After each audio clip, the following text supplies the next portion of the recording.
कोशिश करूंगी मैं शेयर कर लेती हूँ अपना, मुझे भी।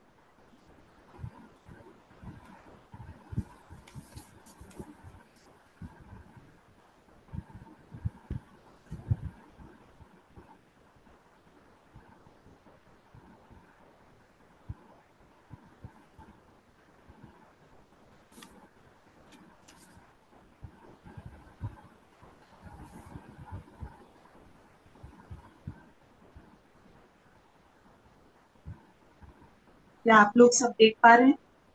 Yes, ma'am. मैम, ठीक Yes, है? ma'am. Yes, yes, ma'am. Can we start?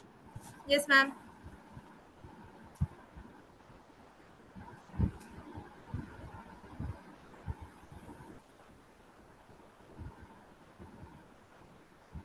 तो सबसे पहले मैं भारतीय न्याय संहिता PNS 2023 का जो मोटिव है उसको एक्सप्लेन करना चाहूंगी, जो आप लोग देख भी पा रहे हैं। Number one, replaces the colonial era Indian penal code, as we all know already. Number two, ensures speedy, victim-centric and democratic justice. Number three, stronger safeguard for women, children and marginalized groups.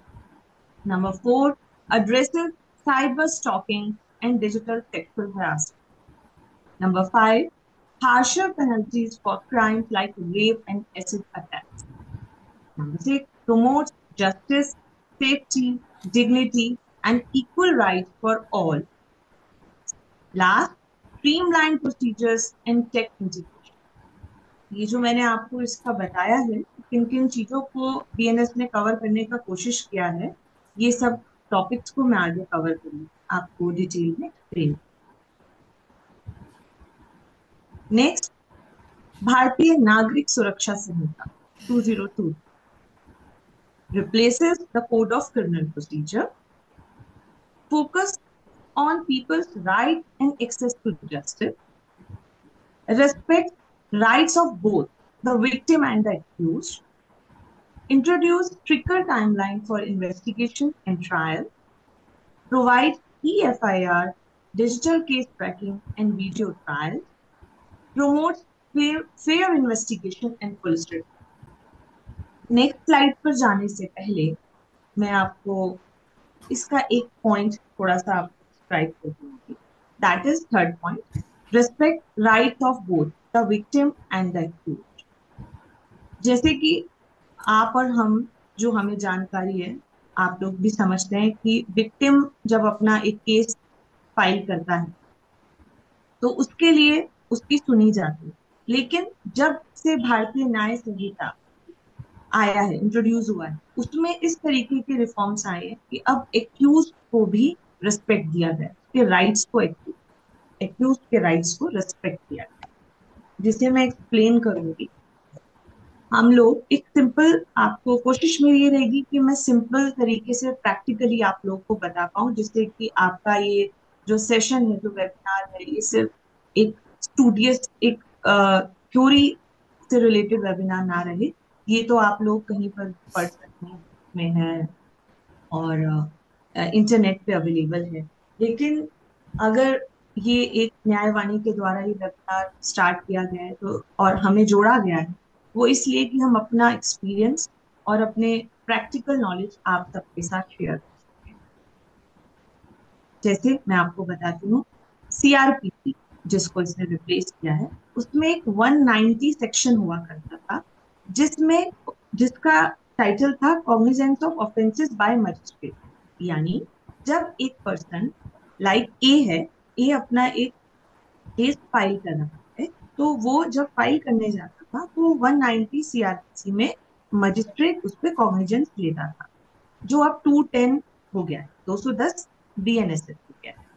उसके बाद 200 CrPC में वो examination of complainant करता है, यानी कि जिसने complainant ने ये फाइल किया है केस, उसको वो एग्जामिन करता है कि आप अपनी बात कर रहे हैं, जो अब 223 बीएनएसएस हो गया है।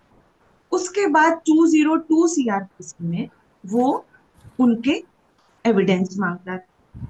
उसके बाद मजिस्ट्रेट चाहे तो postponement of issue of process कर सकता था। देन 203 सीआरपीसी में वो केस को अगर ठीक नहीं समझता है तो डिसमिस भी कर, एंड 204 सीआरपीसी जो अब 227 बीएनएस हो गया है, उसमें इशू ऑफ प्रोसेस कर, यानी कि सम्मन भेजता था एक्यूज्ड को कि आपके खिलाफ एक कोर्ट में केस आया है, आप सम्मन है, आप कोर्ट में आइए, एक केस फाइल होगा। लेकिन ये जो मैं आपको थर्ड पॉइंट कवर कर रही हूँ, respect right of both the victim and the accused, इसके रिलेटेड मैंने आपको ये सब इसलिए बताया। अब बीएनएसएस में ऐसा नहीं।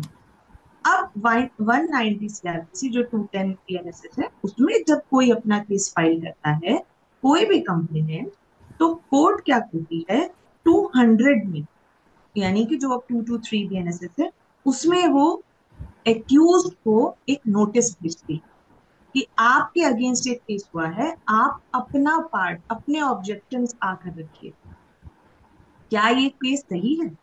तो इस तरीके से अब पहले की तरह नहीं है, एक्यूज को पूरा राइट है, वो अपनी बात कह सकता है, वो आके बता सकता है, ऑब्जेक्शन दे सकता है कि ये केस एक झूठा केस है या ये केस इस तरीके का है, अपने एविडेंसेस देगा, उसके ऊपर अपने ऑब्जेक्शंस देगा। उसके बाद कोर्ट डिसाइड करेगी कि मुझे इस केस को 226 में डिसमिस कर देना है या मुझे इशू ऑफ प्रोसेस 227 बीएनएसएस। तो यानी कि एक साधारण सिंपल एग्जाम्पल है कि अब विक्टिम के साथ साथ एक्यूज को भी सुना जाता है, जिससे कि जो केस इतने बढ़ गए, इतनी पेंडेंसी है वो कम हो, और जो एक्चुअल में विक्टिम है उसी का केस सुना। आप लोग अगर कुछ बीच में पूछना चाहें तो पूछ सकते हैं, मुझे अच्छा लगेगा और बहुत इंटरेक्टिव हो जाएगा ये webinar। आप में से किसी का कोई क्वेश्चन है इस पर?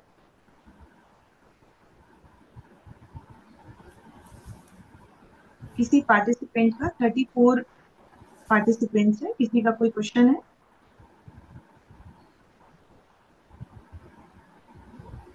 No Uh, question? Sorry to interfere, ma'am, but as a general schedule, na, like in the last one also, we kept the question and answer session in the end of the webinar. Okay okay okay okay Deepak, ji ठीक ma'am. है, मैं आगे proceed करती हूँ। अब हम लोग अपने टॉपिक पे आ जाते हैं, provisions for women and children under BNS. मेरा आज का मकसद है इस वेबिनार से आपको ज्यादा से ज्यादा नॉलेज दे पाऊं। समय बहुत कम है, मे बी हम न्यायवाणी के साथ दोबारा जुड़े और आप लोगों को फिर से इस तरीके के वेबिनार्स में जुड़ने का मौका मिले, और मुझे भी। तो आज जो मैं ले रही हूँ, बहुत कोशिश करिए कि समय का सदुपयोग करते हुए कम से कम कोशिश करूँ, ज्यादा से ज्यादा।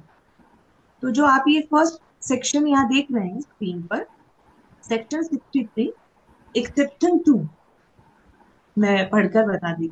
सेक्सुअल इंटरकोर्स और sexual act by a man with his own wife, the wife not being under 18 years before 15 years of age is not rape. आप लोग समझ पा रहे होंगे इसे, फिर भी मैं एक लाइन में डिस्क्राइब कर देती हूँ। पहले इसकी 15 साल का एज था।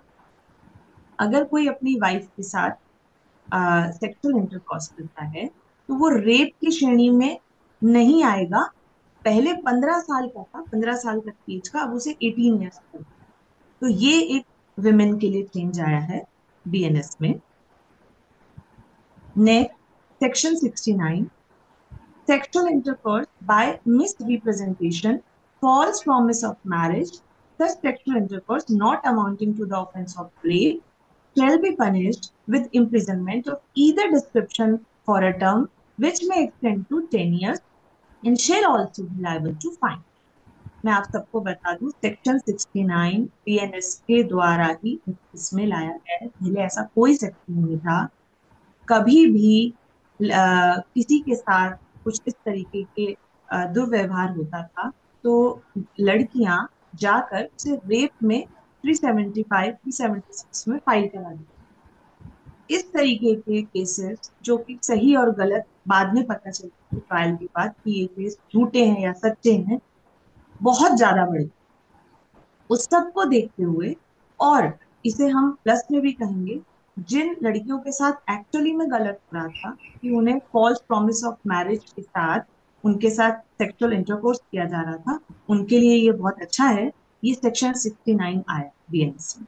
और इसमें उनको अगर कोई, जैसा आप देख पा रहे हैं, मैंने पढ़ा है, आप भी पढ़ सकते हैं, अगर कोई फॉल्स मिस रिप्रेजेंटेशन होता है कि मैरिज का झूठा वादा किया और उनके साथ दुर्व्यवहार किया, इसमें आप समझ पा रहे होंगे कंसेंट है लड़की की, क्योंकि उसको मालूम है, लेकिन वो इस झांसे में है कि ये मेरे से शादी करे, इन दिन उसके बाद वो शादी के लिए मना करता है, तो वो सेक्शन 69 में केस फाइल कर सकती है, जिसकी 10 साल तक की सजा और फाइन भी हो सकता है। अगर हम इसे प्रैक्टिकली देखें तो मेरे पास कुछ ऐसे केसेस हैं जिसको प्रूव करने के लिए आपको एविडेंसेस देने हो। आप कोई आपका चैट हो, कोई ऐसा आपका उसके साथ फोन कॉल हो जिसमें उसने ये बात कही हो, क्योंकि इसके लिए आपको ये सब चीजें साथ में एविडेंसेस देने होंगे, तभी आप इसको प्रूव कर पाएंगे। Next, section 78 sub clause 1, any man who follows a woman and contact or attempt to contact such women to foster personal interactions repeatedly despite a clear indication of disinterest by such women, monitors the use by a woman of the internet, email or any other form of electronic communication। ये section पहले भी था, section 71। इसमें जो second clause आया है, monitors the use of women of the internet, email और any other form of electronic communication, ये इसमें ऐड हुआ है, जिसमें टेक्नोलॉजीज को भी ऐड, बहुत सारे टेक्निकल पॉइंट्स, टेक्निकल एडवांटेजेस हमारे बीएनएस और बीएनएसएस के थ्रू आए, बीएनएसएस के थ्रू, जो मैं आगे आप लोगों को बताऊंगी। Next, section 84. Whoever takes or takes away any woman who is and whom he knows or has reason to be believed to be the wife of any other man, with intent that she may have illicit intercourse with any person, or conceal or detains with that intent any such women, shall be punished with imprisonment of either description for a term which may extend to 2 years, or with fine, or with both। इसमें फिर से है कि अगर एक person ये जानता है कि वो किसी और की वाइफ है और उसके बावजूद भी उन्हें अपने साथ लेकर जाता है और उनके साथ रिलेशंस बनाता, तो उसमें कंसील करता है इस चीज को, अपना अपना पार्ट बताना, उसके मैं आपको जानता हूँ या मुझे मालूम था। जैसे मैं आपको इसको एक बार थोड़ा एक्सप्लेन करके बताती हूँ, जो आपको और अच्छे से क्लियर रहेगा। हिंदी में बता रही हूँ मैं, एक्ट से पढ़ दूं। जो कोई किसी महिला को, जो किसी अन्य पुरुष की पत्नी है, जो किसी अन्य पुरुष की पत्नी है और जिसका अन्य पुरुष की पत्नी होना वह जानता है या विश्वास करने का कारण रखता है, इस आशय से ले जाता है या फुसलाकर ले जाता है कि वह किसी व्यक्ति के साथ अनुचित संभोग करे, या इस आशय से ऐसी किसी महिला को छिपा देता है, छिपाना भी आ रहा है इसमें, या निरुद्ध करता है यानी डिटेन कर लेता है, वह दोनों में से किसी भी भांति से जिसकी अवधि 2 वर्ष तक की होगी, जुर्माने या दोनों से दंडित किया जाएगा। आई थिंक आप लोग को क्लियर है। बट बाद में जैसे दीपक जी कह रहे हैं कि बाद में होगा, तो अभी मुझे मालूम चलेगा। आप लोग क्वेश्चंस पूछते तो मुझे अच्छा लगता, बट जैसा आप लोगों ने डिसाइड किया कि बाद में होगा, तो तभी आपके क्वेश्चंस का आंसर दे देंगे। And the next is provision for women and children under PNS, वो आगे ले जाते हुए नेक्स्ट है section 70 sub clause 1, gang rape of an adult woman can be punished with life imprisonment and a minimum of 20 years of imprisonment। ये आप act देख सकते हैं। Section 70 sub clause 2, anyone involved in a gang rape or attempted gang rape of a minor can be punished with death penalty। Earlier, अभी मैं आपको ये मैंने नीचे डिस्क्राइब किया है, क्योंकि आप सोचेंगे इसमें क्या चेंजेस हैं 70 सब क्लॉज 1 और 70 सब क्लॉज 2 में।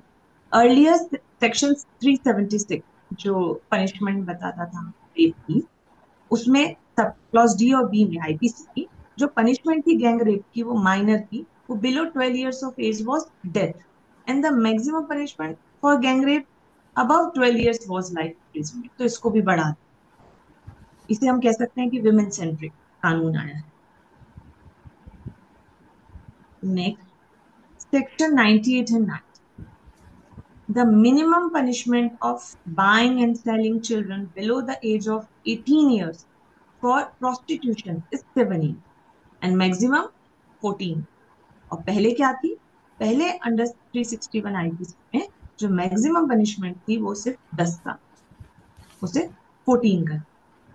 तो ये भी आजकल के समय, माहौल, हमारी जरूरतों को देखकर उस हिसाब से इसमें अमेंडमेंट चेंजेस किए गए हैं, नया कानून लाया गया है जो कि फिर से चिल्ड्रन एंड विमेन सेंट्रिक हमें दिखाई दे रहा है, विक्टिम सेंट्रिक भी दिखाई दे रहा है, जेंडर इक्वालिटी पे भी मैं आगे उसको भी इन्होंने कवर किया है।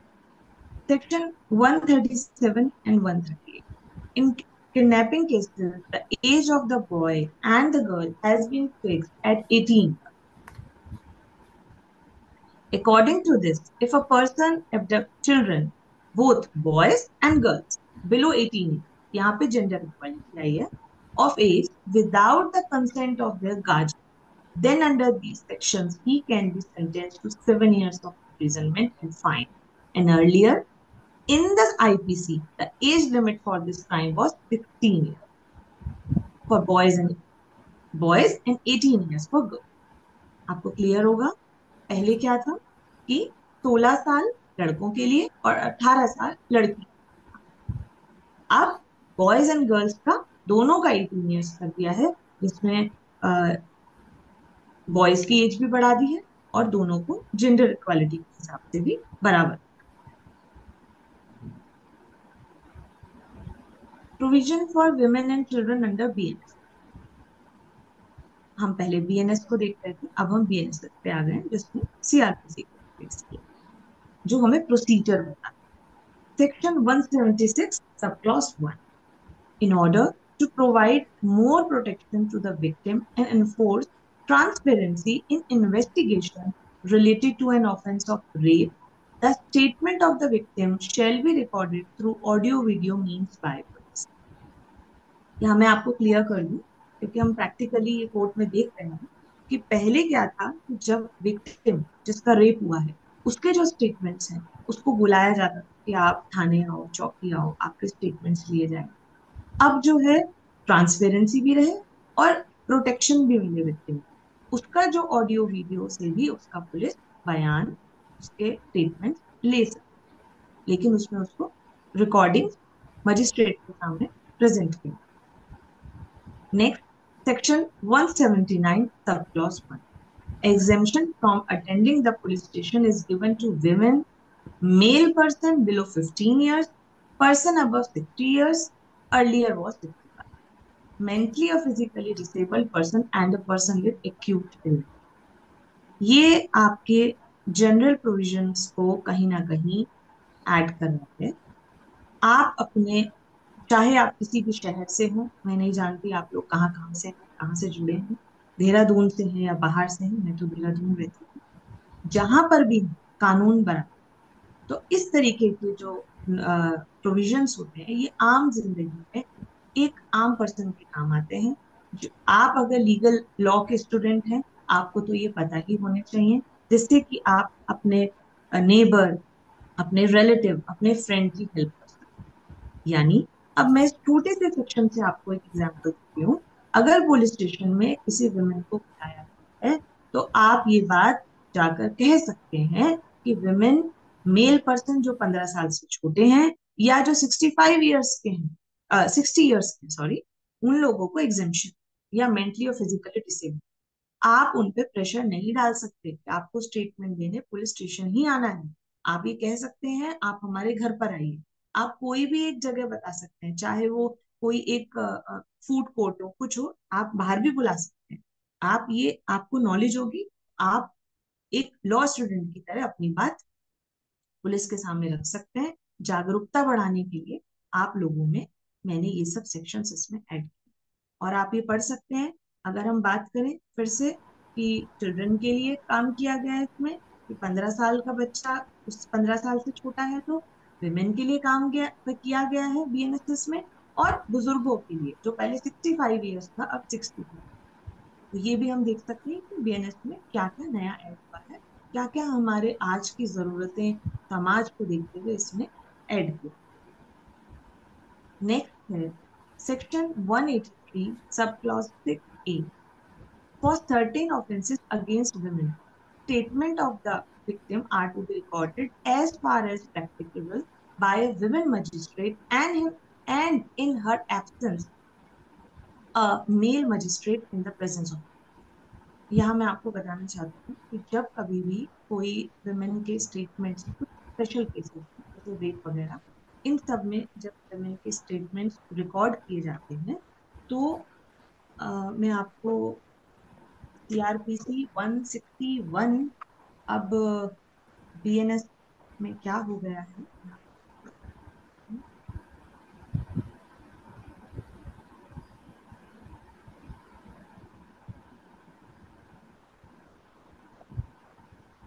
पहले सेक्शन 161 के बयान होते थे जिसमें जो पुलिस बयान लेती है उसे 161 के सेक्शन 161 में लाया जाता है।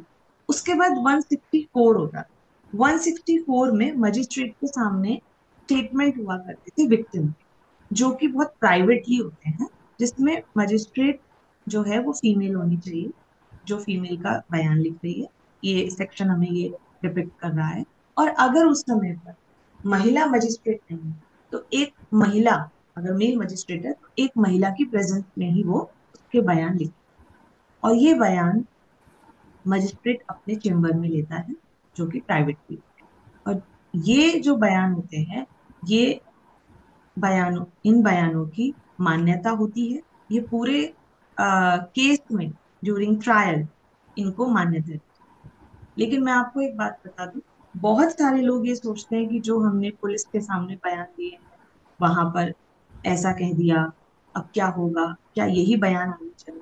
तो मैं आपको बताना चाहती हूँ कि पुलिस के सामने दिए गए बयान, जिसे हम 161 सीआरपीसी में पढ़ते थे, वो मान्य नहीं, मान्य होते हैं जो हम 164 में मजिस्ट्रेट के सामने। तो कभी भी अगर आप पे इस तरीके का कोई दबाव है, आपके फ्रेंड्स, आपके रिलेटिव्स किसी पर भी, कि अब पुलिस ने कहे आपसे कि अब आपने लिखवा दिया है, अब हम कुछ नहीं हो सकता आपका, तो आप बिल्कुल भी डरे। वो उनकी मान्यता नहीं, मान्यता जो मजिस्ट्रेट के सामने उन्हीं की होती है ड्यूरिंग ट्रायल। नेक्स्ट है section 184 sub clause 6। The registered medical practitioner shall, within a period of 7 days, forward the report to the investigating officer, who shall forward it to the magistrate। ये है जैसे किसी विमेन का rape हो जाता है और उसका एक मेडिकल टेस्ट होता है। वो मेडिकल टेस्ट के लिए जब आईओ यानी कि इन्वेस्टिगेटिव ऑफिसर जो है, फीमेल ही होती है, मैं बताना चाहूंगी, फीमेल का इन्वेस्टिगेशन एक फीमेल इन्वेस्टिगेटर ऑफिसर ही करेगी। जब वो उसका मेडिकल टेस्ट कराती है तो क्योंकि पहले आपने और हमने सबने सुना है कि केसेस तो बहुत लंबे चलते हैं, जल्दी से फैसला नहीं आता, उसको कम करने के लिए बीएनएसएस में बहुत सारे सेक्शंस के थ्रू, जो मैं आगे भी कवर करूंगी, स्पीडी ट्रायल की बात की गई। तो कहीं ना कहीं ये भी उसका एक इम्पैक्ट आता है कि जो मेडिकल प्रैक्टिशनर है वो डॉक्टर जो है जो रिपोर्ट देगा उसे इन्वेस्टिगेटिंग ऑफिसर को 7 दिनों के अंदर वो रिपोर्ट फॉरवर्ड करनी होगी। अगर वो 7 दिन के अंदर नहीं दे रहा है, वो रिपोर्ट डिले कर रहा है, तो उसे रिटर्न में देना होगा कि मैं क्यों नहीं। और देन वो इन्वेस्टिगेटिंग ऑफिसर वो रिपोर्ट आगे मजिस्ट्रेट और जज के सामने present. Next section 180, victim of rape to be examined by female officers only. ये मैंने ऊपर आपको कवर कर दिया है जब मैं 183 बता रही थी कि फीमेल ऑफिसर ही उसको इन्वेस्टिगेट करेगी, मेल नहीं करेगी। आईओ इन्वेस्टिगेटिंग ऑफिसर फीमेल ही होगी। ये छोटी छोटी चीजें हैं जो आप जब कभी भी इन सब चीजों के साथ इनकाउंटर होते हैं, और क्योंकि आप लॉ स्टूडेंट्स हैं तो आपको तो जानना पड़ता ही है, लेकिन आप किसी को हेल्प कर रहे हैं तो वहां भी आपको बहुत काम है। Next is section 193, report of police officer on completion of investigation. Section 193 बताता है पुलिस ऑफिसर जो अपनी रिपोर्ट देगा कंप्लीशन ऑफ इन्वेस्टिगेशन की, उसका भी टाइम फिक्स कर दिया। पहले जो बड़े केसेस होते थे जैसे रेप और अ, अ, हत्या, मर्डर, इन सब में था कि आपको इतना डेज में इन्वेस्टिगेशन करके रिपोर्ट देना है। अब उसका भी समय जो है वो नियुक्त कर दिया गया है, जिससे कि स्पीडी ट्रायल और ट्रांसपेरेंसी है। ट्रांसपेरेंसी को मैं बहुत। Next is section 230, supply to accused oblique victim a copy of police report and other documents within 14 days of production or appearance। ये बहुत इंपॉर्टेंट है, ये सबका जानना, जिस जो भी कोर्ट जा रहा है, जिसके केसेस चल रहे हैं, ये बहुत जरूरी है। पहले क्या होता था कि इसका जो है टाइम ड्यूरेशन फिक्स, यानी कि अगर एक विक्टिम ने केस फाइल किया है तो उसकी जो कॉपी है पुलिस रिपोर्ट की, वो आज नहीं कल आ रही, अभी प्रिंट नहीं हुई है, आप थोड़े दिन बाद ले लीजिएगा, नेक्स्ट डेट पे ले लीजिएगा, ये सब नहीं होगा। 14 डेज में ऑफ लिखा है यहाँ पर, 14 डेज ऑफ प्रोडक्शन और अपीयरेंस। यहाँ मैंने प्रोडक्शन और अपीयरेंस दो वर्ड इसलिए डाले, मैं आपको बता दी। विक्टिम जो है वो अपीयरेंस लेता है, एक्यूज्ड भी यहाँ पर उसका भी जब भी प्रोडक्शन होगा, यानी जैसे विक्टिम ने केस डाला और उसको सम्मन गए एक्यूज को, और एक्यूज आएगा, एक्यूज जैसे ही कोर्ट में प्रेजेंट होगा, कोर्ट को उस पुलिस एफआईआर, चार्जशीट, मेडिकल, जितना पुलिस के डॉक्यूमेंट्स आए उन सब की कॉपी वो एक्यूज को मिलना जरूरी है। ये होता था 207 सीआरपीसी, सेक्शन 207 सीआरपीसी में हमें एक्यूज को वो हम कॉपी लेते थे कोर्ट से 207 के अंदर। तो यानी कि ये भी एक हमारे लिए अवेयरनेस है कि हमें कॉपी मिलेगी, कोर्ट से मिलेगी, और वो हमारा अधिकार है। ये हमारा पहले से था भी, लेकिन अभी आ गया है स्पीडी ट्रायल के लिए 14 डेज, कि 14 दिनों के अंदर आपको वो देना ही देना है। नेक्स्ट आता है section 251 sub clause B, framing of charges against the accused within a period of 60 days from the date of first hearing on charge। यानी कि जैसे ही, जैसा मैंने आपको बताया कि एक्यूज को सम्मन जाएंगे, सम्मन पे नहीं आएगा तो वारंट्स होंगे, लेकिन जैसे ही वो प्रेजेंट होगा, वो बेल आउट होगा, उसके बाद सबसे पहले सेक्शन 230 में 14 दिन के अंदर उसको वो कॉपी मिलेगी। उसके बाद उसके चार्जेस फ्रेम, जो कि कोर्ट फ्रेम कर, यानी उसको क्वेश्चन पूछे जाते हैं, क्या तुमने, अगर वो एक चोरी का केस है, क्या तुमने चोरी करी, क्या तुम अपना ये जो ऑफेंस है इसे स्वीकार करते हो।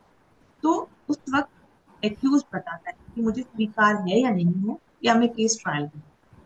तो ये जो चार्जेस बनते हैं, पिछले सालों में मैंने प्रैक्टिस में देखा कि बहुत समय लग जाता, केस डेट पे डेट ऐसे पेंडिंग चलती रहती। इसलिए जब बीएनएसएस आया तो बीएनएसएस ने इसके ऊपर भी एक लगाम लगा, स्पीडी ट्रायल। उन्होंने बोला within a period of 60 days from the date of first hearing on charge, आपको जो चार्ज बनेंगे वो 60 डेज में बनने ही बनने हैं, जब आपको फर्स्ट हियरिंग है उसके बाद से आप और डिले नहीं कर सकते। इससे केसेस जल्दी जल्दी खत्म होंगे, जल्दी जल्दी का trial. Next section 258, after hearing arguments, the judge shall give a judgment in the case as soon as possible, period of 30 days from the date of completion of arguments, which may be extended to a period of 45 days for reason to be recorded।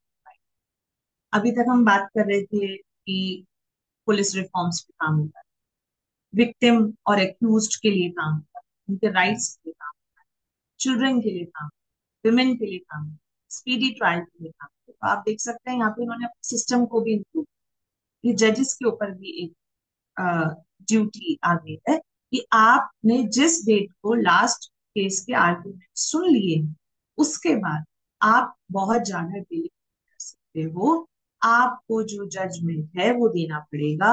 अगर आप इतने दिन में case में judgement नहीं दे रहे हो, उसे 45 डेज तक एक्सटेंड कर दो, तो आपको राइटिंग में रिकॉर्ड देना होगा कि आपने ऐसा क्यों किया। तो बहुत कुछ ऐसा बीएनएसएस में आया है जिस वजह से हम महसूस कर रहे हैं डे टू डे लाइफ में, जैसे हम लोग से अभी इम्प्लीमेंट कर ही रहे हैं, तो काफी काफी सहूलियत आ गई। हर किसी के ऊपर एक लगाम है। पुलिस अपना काम स्पीड से करती है। टेक्निकली बहुत हमें सपोर्ट मिलता है। जैसे हम जब एज एन एडवोकेट का केस फाइट करते हैं, तो एक सीडी होता है जो पुलिस का रिपोर्ट होता है, वो हमें चाहिए होता है। तो पहले था कि आप नेक्स्ट डे डायरी का कॉपी ले लीजिएगा, अब वो हमें मेल भी कर सकते हैं।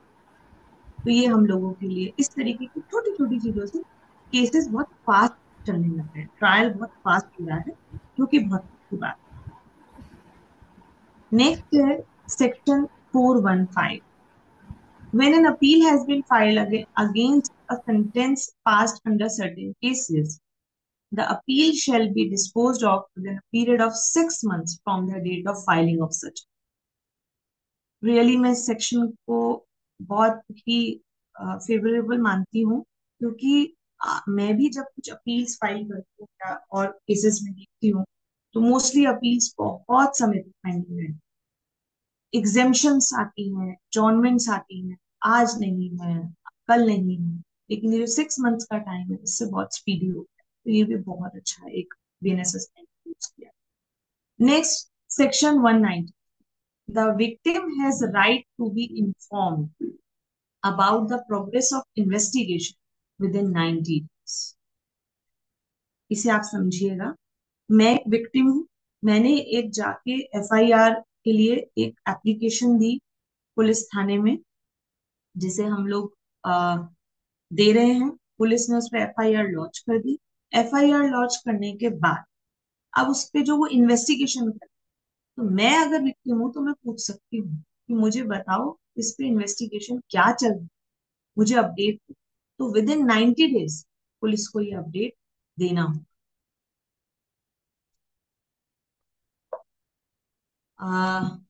बाकी पीपीटी दीपक जी, आप सुन पा रहे हैं मुझे? जी मैम जी। बोरिंग तो नहीं लग रहा है? नहीं ma'am, it's not at all boring, बल्कि I was trying to say that हमारे साथ जो है वो बहुत सारे ऐसे स्टूडेंट्स हैं जो लॉ बैकग्राउंड से बिलोंग नहीं करते हैं, तो उनके लिए भी एक ये जागरूकता का काम कर रहा है। तो सही है, सबके लिए, सबको जानना चाहिए, ये तो मुख्य कानून है।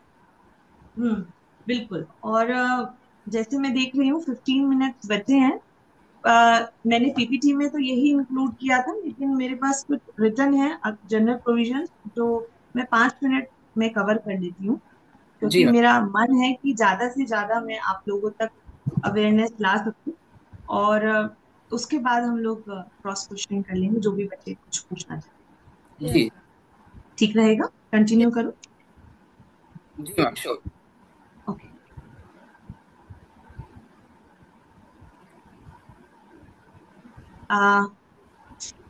थोड़ा सा ही बताती हूँ 5 मिनट में, बाकी नेक्स्ट टाइम। 193 बीएनएसएस जो 176 सीआरपीसी था, इसमें जो रेप से रिलेटेड मुकदमे होते थे, यानी जो बड़े ऑफेंसेस होते थे, उनमें था कि आपको 2 मंथ्स के अंदर, 2 महीने के अंदर अपनी इन्वेस्टिगेशन को खत्म करना है पुलिस के लिए। लेकिन अभी बीएनएसएस में ये चीज इंक्लूड की गई है कि जो भी विमेन और चिल्ड्रन से रिलेटेड ऑफेंसेस, उन सभी में, पहले सिर्फ रेप था, उन सभी में आपको इन्हें 2 महीने के अंदर इन्वेस्टिगेशन को खत्म करना। तो अगर कहीं ऐसा लगता है कि पुलिस डिले कर रही है या सुन नहीं रही है, तो इस तरीके की नॉलेज से आप मुझे पूछ सकते हैं कि 2 महीने हो गए, आप इन्वेस्टिगेशन क्यों नहीं कर रहे, क्यों आप हमारी चार्जशीट कोर्ट में प्रेजेंट नहीं कर रहे हैं, और आप मजिस्ट्रेट के सामने भी एप्लीकेशन फाइल कर सकते हैं। नेक्स्ट, पहले जो बहुत इंपॉर्टेंट बड़े केसेस होते थे, उन्हीं में ही सिर्फ फॉरेंसिक जांच की बात, लेकिन बीएनएसएस में लाया गया है। 176 बीएनएसएस बताता है कि 7 साल से ऊपर की सजा वाले सभी मुकदमों में फॉरेंसिक जांच मैंडेटरी का निर्देश दिया। तो ये बहुत अच्छा है, ट्रांसपेरेंसी है। हम चाहे वो विक्टिम हो या अक्यूज हो, हम दोनों की तरफ की बात करें तो ट्रांसपेरेंसी रहेगी, एविडेंसेस क्लियरली आएंगे, क्योंकि यहाँ पे फॉरेंसिक जांच भी होगी।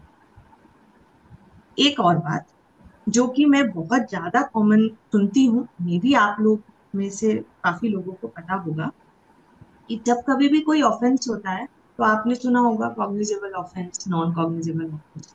उसके अलावा एक होता है, अगर कोई कॉग्निजेबल ऑफेंस हुआ है तो पुलिस कई बार डराने और धमकाने के लिए ये बात बोलती है कि हम तुम्हें अरेस्ट कर लेंगे, हम तुम्हें जेल में डाल देंगे। लेकिन हमें ये बात नहीं पता कि 7 साल से जिस जिस ऑफेंस में 7 इयर्स का इम्प्रिजनमेंट, सिर्फ उसमें और उससे ऊपर वाले सेक्शंस में ही वो हमको अरेस्ट कर सकती है। 7 साल से नीचे वाले में वो हमें अरेस्ट नहीं कर सकते। तो हमें आज आज हमारे पास सबके हाथों में फोन है, गूगल है, हम उसी वक्त देख सकते हैं। अगर मैं अरेस्ट हुई हूँ और मुझे इस चीज की नॉलेज नहीं है तो मैं देख सकती हूँ कि जो मैंने किया है वो क्या है और इसमें सजा कितनी है। तो अगर उसमें 7 साल की सजा नहीं है तो मैं ये पुलिस को बोल सकती हूँ कि आप मुझे अरेस्ट कर ही नहीं सकते हो। आप मुझे अरेस्ट नहीं कर सकते हो, आप मुझे बॉन्ड एक फिल करके रिलीज। 41A पहले सीआरपीसी में था, चेंज हो गया बीएनएसएस में। उसमें आपको पुलिस एक बॉन्ड फिल करवाती है जिसमें वो आपसे एक अंडरटेकिंग लेती है, आपके आधार कार्ड पे आपके साइन लेकर, सेल्फ अटेस्टेड करके, कि अगर जब हम इन्वेस्टिगेशन करेंगे और हमें आपकी जब भी जरूरत पड़ेगी तो आप हमें सहयोग करेंगे। आप वो एक बॉन्ड भरते हैं और आप रिलीज। देन आपको कोर्ट में जाना है, जब आपको कोर्ट बुलाएगी आपको पुलिस अरेस्ट नहीं कर सकती 7 साल से कम की सजा। लेकिन बीएनएसएस में एक और चीज आई है जो कि पुलिस के फेवर में है। उसमें ये लिखा है कि अगर आपको पुलिस बुला रही है 7 साल से कम की सजा और आप उनको सहयोग नहीं कर रहे हो, चाहे वो विक्टिम हो, चाहे वो एक्यूज्ड हो, और चाहे वो विटनेस हो जिसने वो दृश्य देखा है, जिसका इस केस से कोई डायरेक्ट कनेक्शन नहीं है, अगर वो भी है तो वो अगर सहयोग पुलिस को नहीं कर रहा है तो पुलिस उसे अरेस्ट कर सकती है। लेकिन उसके साथ एक और क्लॉज है, उसमें पुलिस को रिटर्न में देना होगा कि मैंने इसे अरेस्ट क्यों किया, और उसे परमिशन भी देनी मजिस्ट्रेट। तो ये थोड़े बहुत जनरल चीजें हैं, लॉज हैं जो आपको हेल्प करेंगे डेली लाइफ में। सेकंड, बीएनएसएस सेक्शन 36, इसमें अगर पुलिस किसी को भी अरेस्ट करती तो उसको ये पूरा राइट है कि वो अपने इच्छा के अनुसार, जिसको अरेस्ट किया है, अपनी इच्छा के अनुसार अरेस्ट करते समय उसकी जानकारी अपने किसी दोस्त, अपने किसी रिलेटिव को दे सकता है। पुलिस उसके लिए मना नहीं कर सकती, वो उसका राइट है। वो जब पुलिस उससे वहां पे बयान करती है बैठ के तो वो अपने एडवोकेट को बुला सकता है, अपने लीगल फ्रेंड को बुला सकता है कि मैं, ये मेरा अधिकार है, आप मेरे से क्वेश्चंस पूछ रहे हो, मैं आपके क्वेश्चंस का रिप्लाई करूंगा या करूंगी, लेकिन ये मेरे साथ, ये मेरे अधिकार, और आप अपने पर्सन को इन्फॉर्म। सेकेंड, जब भी पुलिस आपको अरेस्ट करेगी तो पुलिस आपको ये बात बताएगी कि वो आपको किस ऑफेंस में अरेस्ट कर रही है। आपका पूरा अधिकार है। तो ऐसा नहीं पुलिस आई, आपको हथकड़ी लगाई, पकड़ा और खींच के थाने ले गई कि हम आपको ले जाए। आपको वो ये आपके अधिकार है, पुलिस नहीं बताएगी, ये आपको खुद से समझना है, खुद पूछना है कि मुझे किस सेक्शन में आप गिरफ्तार कर रहे हैं, इसकी सजा कितनी है। आप मुझे ऐसे अरेस्ट नहीं कर सकते, मुझे अपने किसी फ्रेंड, अपने रिलेटिव को बुलाना है, मुझे अधिकार है, मैं अपने लीगल एडवाइजर को बुला सकता हूँ, जब आप मेरे बयान लोगे मुझे पूरा अधिकार। तो ये नेक्स्ट, जो एफआईआर के लिए एप्लीकेशन दे रहा है, केस दर्ज करा रहा है, केस फाइल करना है, उसको एसएमएस और ईमेल, ये बीएनएस में आया है, एसएमएस और ईमेल से पुलिस पूरी जानकारी देगी इसकी कि क्या इन्वेस्टिगेशन चल रहा है। आप पूछ सकते हैं, उसे देना पड़ेगा। तो ये आप अपना अधिकार याद रखें। दूसरा, ये जैसा मैंने पीछे बताया था आपको एक स्लाइड में, 90 डेज में उसे अपडेट देना, विद इन 90 डेज। अगर 90 डेज हो गई तो आपको कोई अपडेट नहीं दे रही है तो आप पूछ सकते हैं कि आप हमें अपडेट क्यों नहीं दे रहे हैं, 90 दिन हो गए हैं, आपने क्या इन्वेस्टिगेशन हमारे केस पे हमें बताइए। और ये सुविधा जो सीआरपीसी में भी थी, डेट, इसमें डेज को भी बताया गया। एक बहुत इंपॉर्टेंट है, मुझे लगता है आप सब जानते होंगे, मैं फिर भी बता देती हूँ, जुरिडिक्शन इशू बहुत आता है।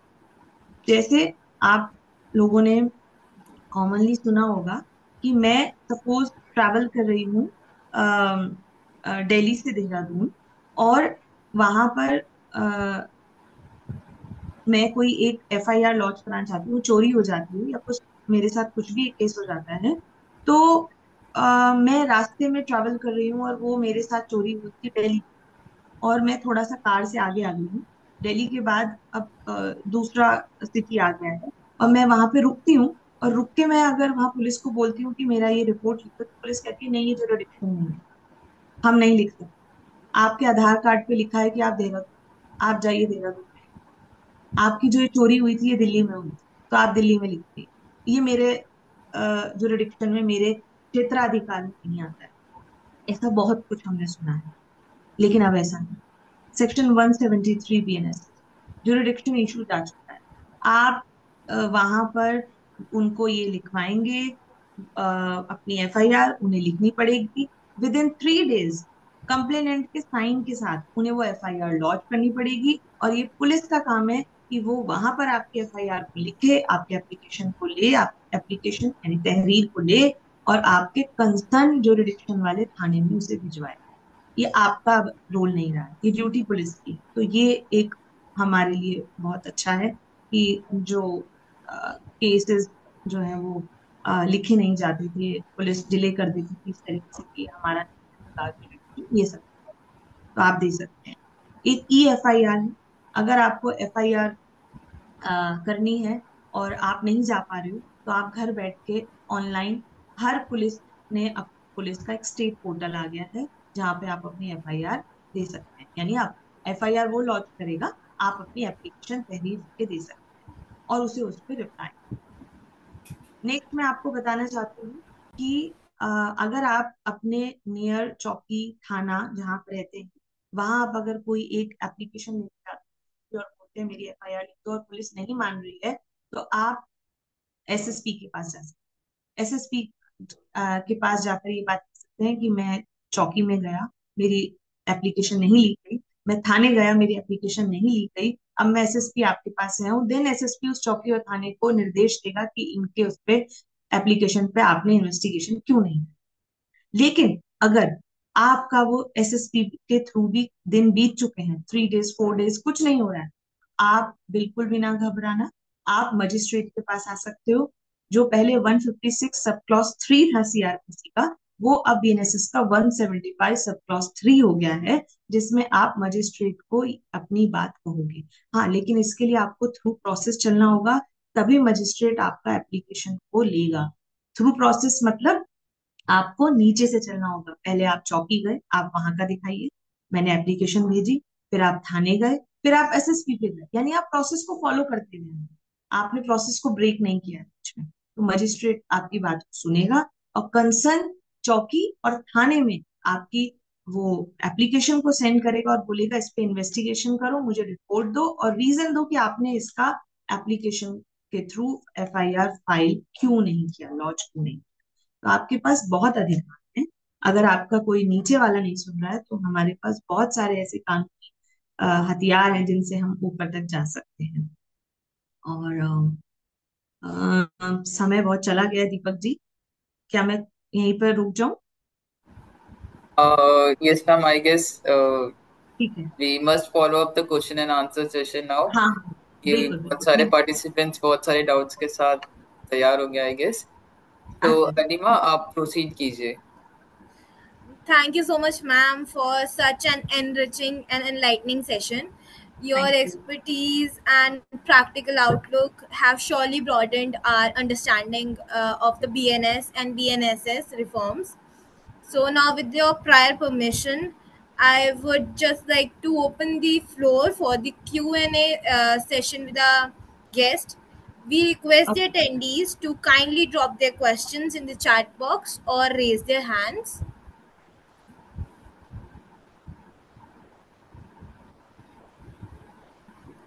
Okay, so Pooja Agrawal has raised her hand.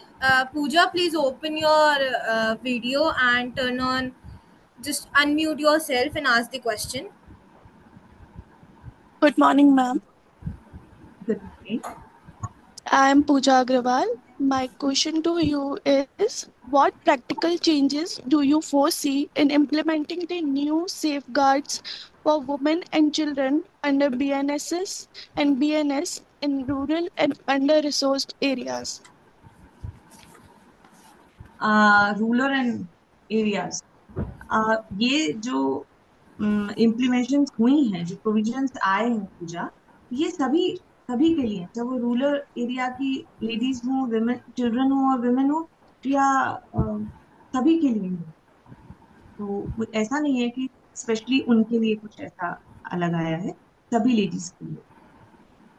तो यही आपका क्वेश्चन था, आंसर और Yes, कुछ पूछना? yes, ma'am. But in rural areas, the people are not aware about the rights. So हाँ, how you deal with them?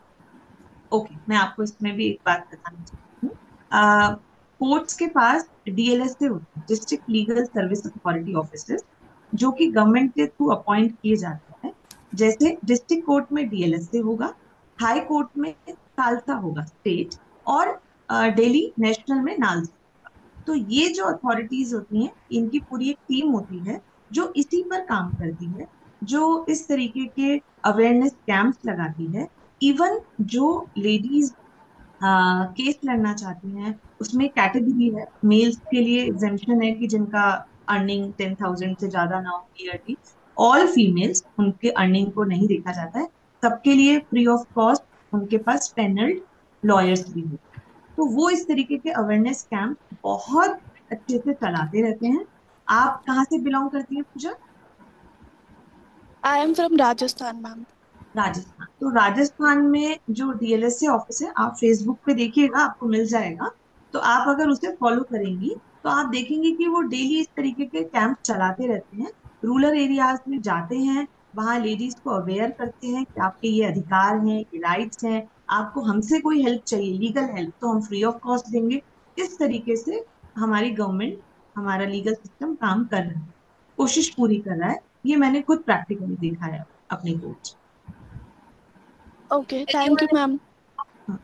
Thank you, Pooja. Anyone else? Please raise their hand.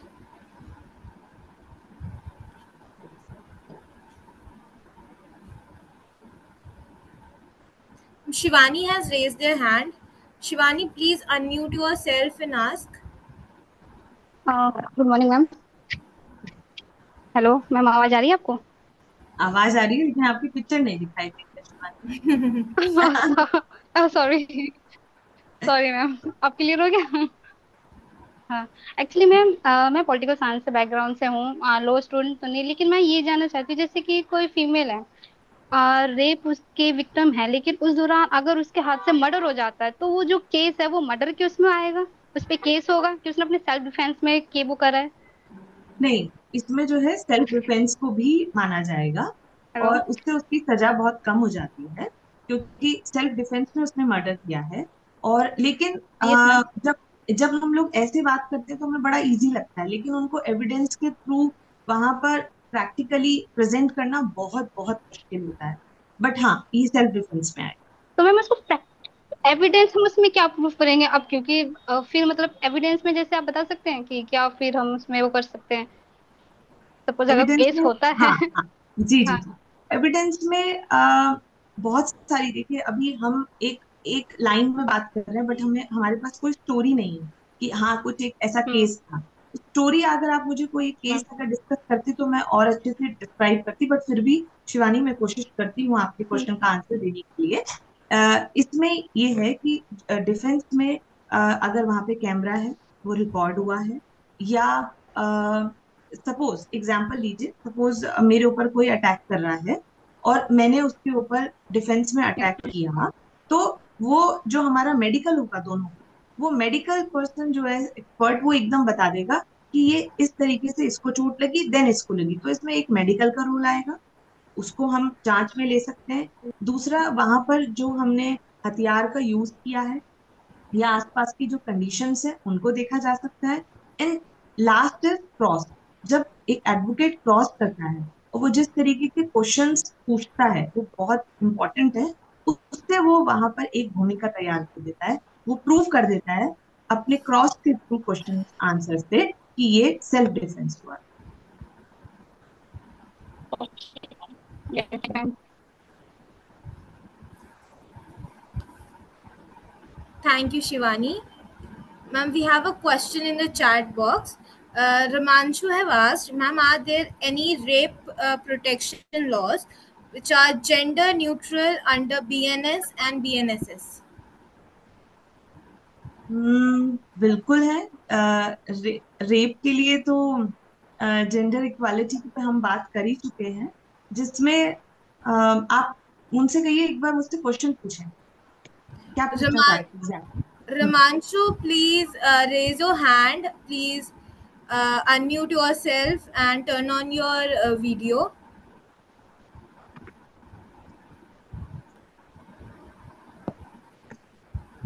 Ramanshu, am I audible to you?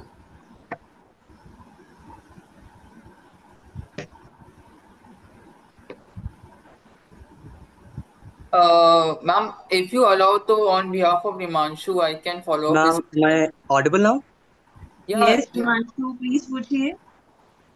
Ma'am, actually, my question is that are there any gender neutral rape protection laws which are there under BNS and BNSS? Because whenever we talk about rape as a crime, we generally talk and often talk about women and children. The question is that yes, they are a very vulnerable section of the society, but nowadays we often see that even transgenders and men are also subjected to rape. And very like rape, when we talk about rape, it is a very heinous crime, no matter to which gender it happens to. So my question was just that only, that are there any laws which actually protect men and transgender from this heinous crime? इसमें अगर हम gender equality की बात करें तो आपका जो मुझे क्वेश्चन समझ आ रहा है, ट्रांसजेंडर एंड मेल के लिए आप बात कर रहे हैं, लेकिन इसके लिए आपको क्या नाम बताया था आपने अपना? Ma'am, Rimanshu.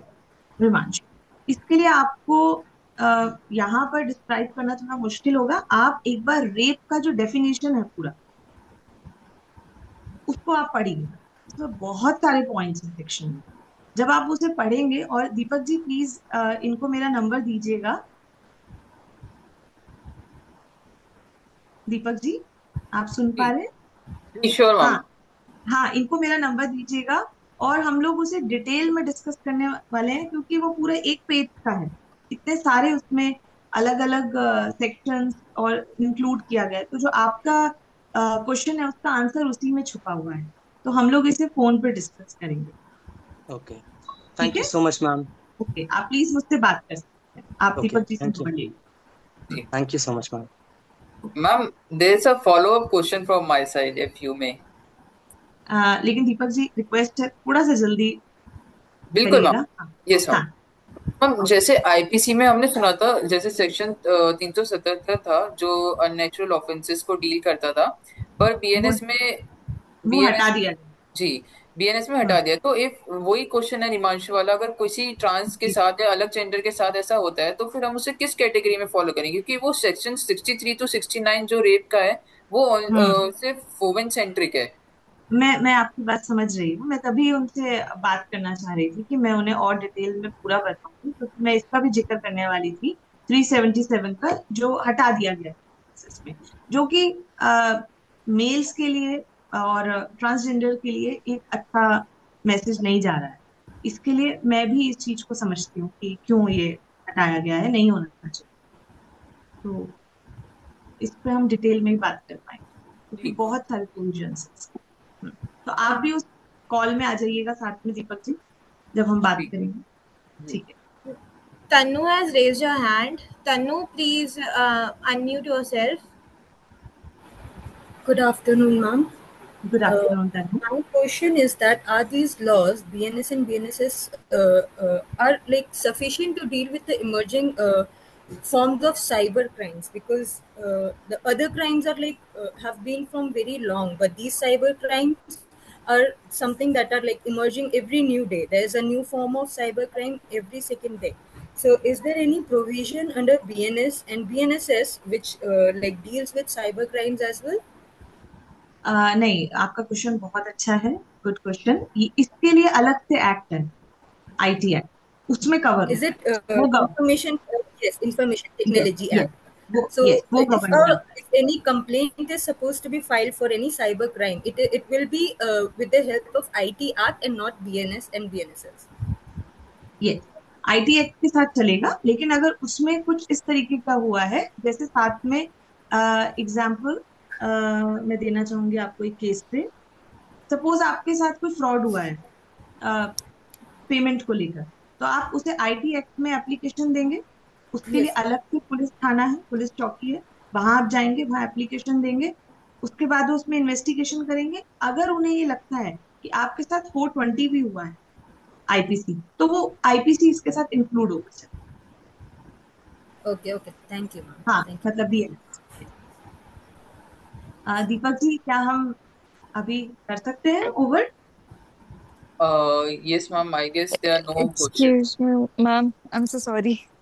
हाँ ये Ma'am, Section 84 has been added in the BNS.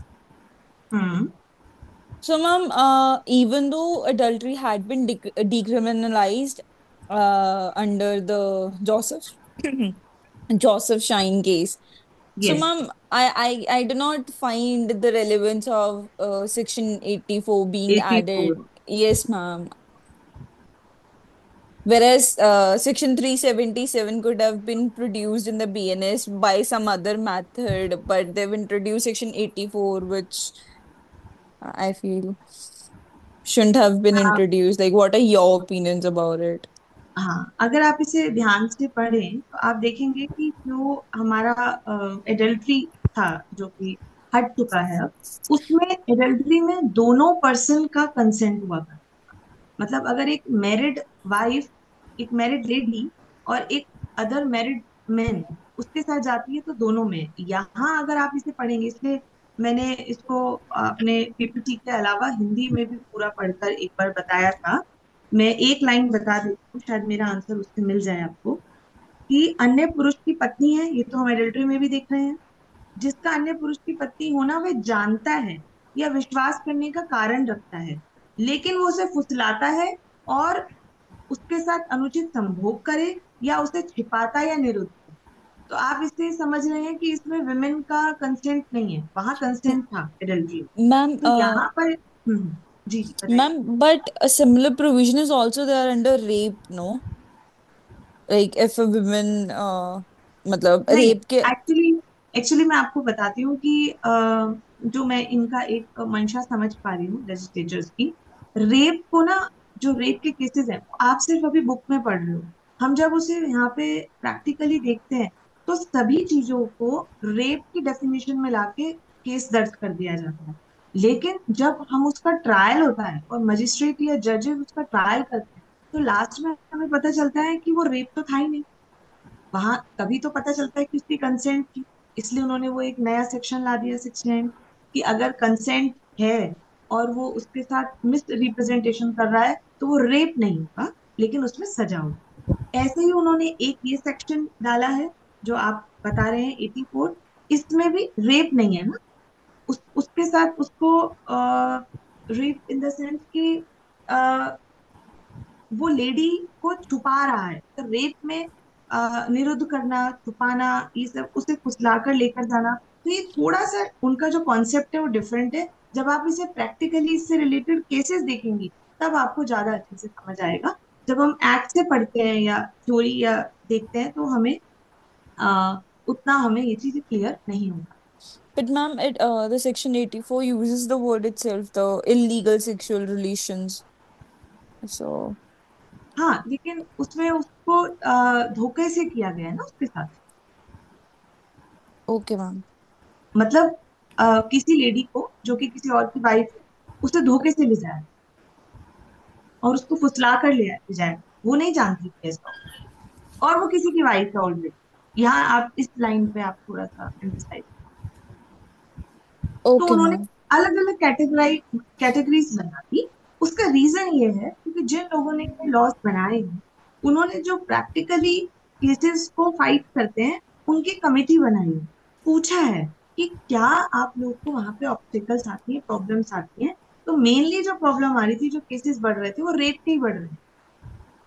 तो उसको उन्होंने अलग अलग डिग्निफाई, जिससे कि केसेस में ट्रांसपेरेंसी आए, एविडेंसेस उस तरीके से आए, हर कोई एक रेप की कैटेगरी, जहां तक मैं समझ पा रही हूँ।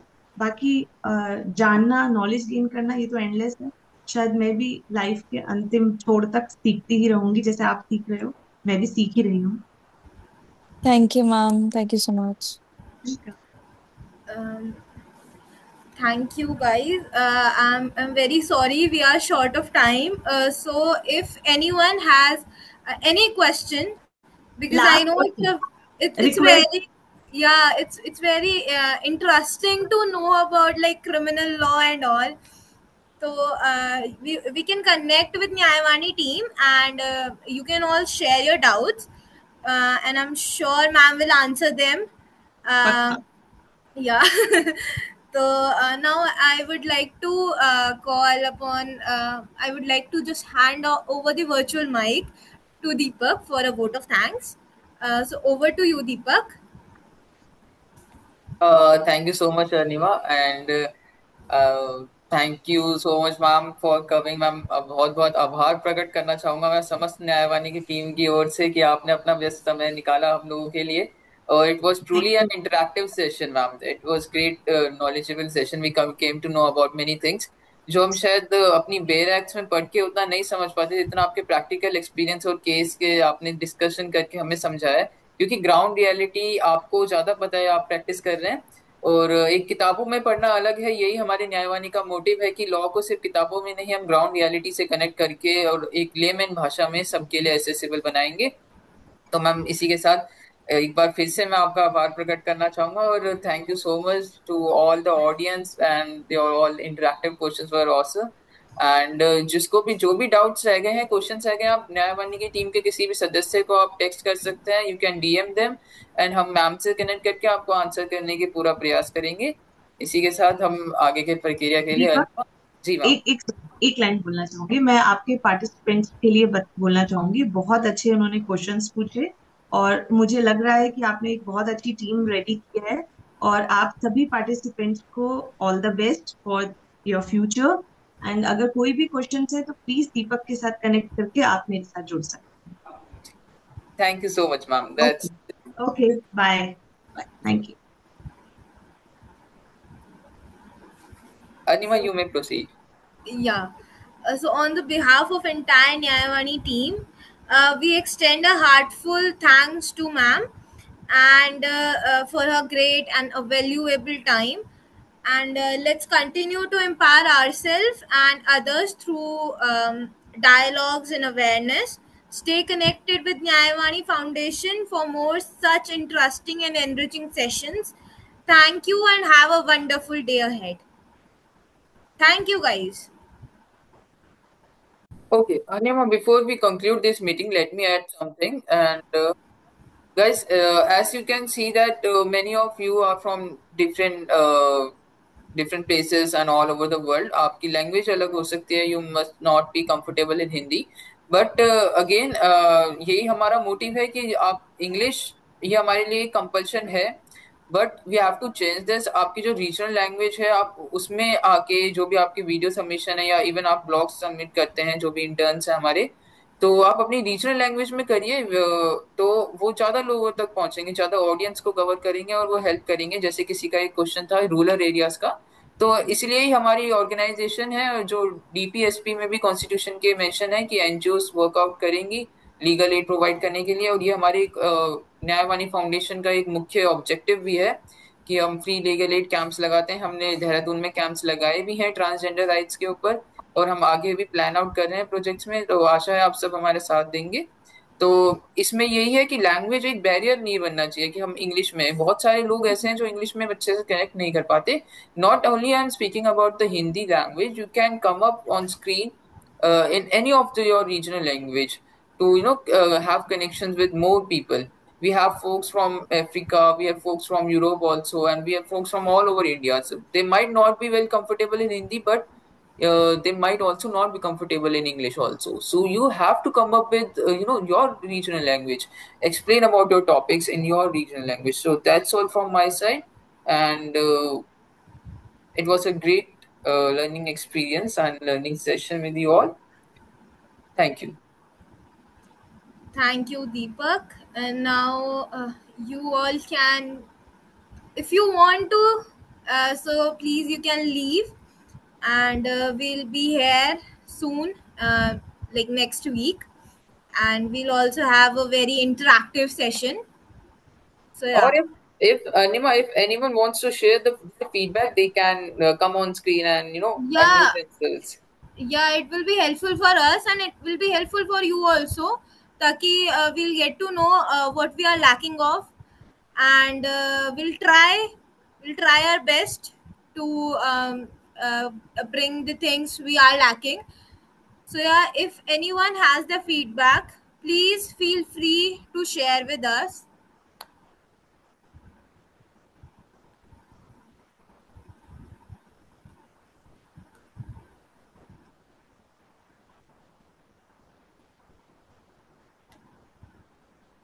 For any feedback about this webinar, or any suggestions you would like to highlight in our next webinar, you can come up on screen and unmute yourself. If you want to ask any question related to our organization, Nyavani Foundation, you are most welcome to ask here only, or you can just DM to any of our core team members. Also हम लोग आगे जाके और भी चीज़ें करने वाले हैं, और भी इंटरेस्टिंग सेशंस वगैरह रखने वाले हैं, एंड इवेंट्स भी रखेंगे. तो आई रिक्वेस्ट ऑल कि आप लोग एंगेज रहें हम लोगों के साथ, और औरों को भी मोटिवेट करें कि वो हमारे साथ जुड़ें. सो या, Cindy is saying, I didn't understand anything, but I hope it was a fruitful one. Okay, Cindy, we'll connect you through our mentor, and if you have any questions related to any of the criminal law, like I think you are not from the law background, but yeah, it's a very interesting subject. It's a very interesting topic. So you can connect with her if you have any question, if you have any doubt. You can ask her freely. And also we'll try to keep the next webinar in English so that you Yeah. all folks from all over the world can understand that. But we have got an option here for captions. So yeah, you can open that also, because it's a bilingual. It was a bilingual, and I had written there ki you have to turn on your captions, and I have mentioned it. So, but Kabhi, no problem. We'll try next time. The language barrier was a problem. Yeah, we understand this,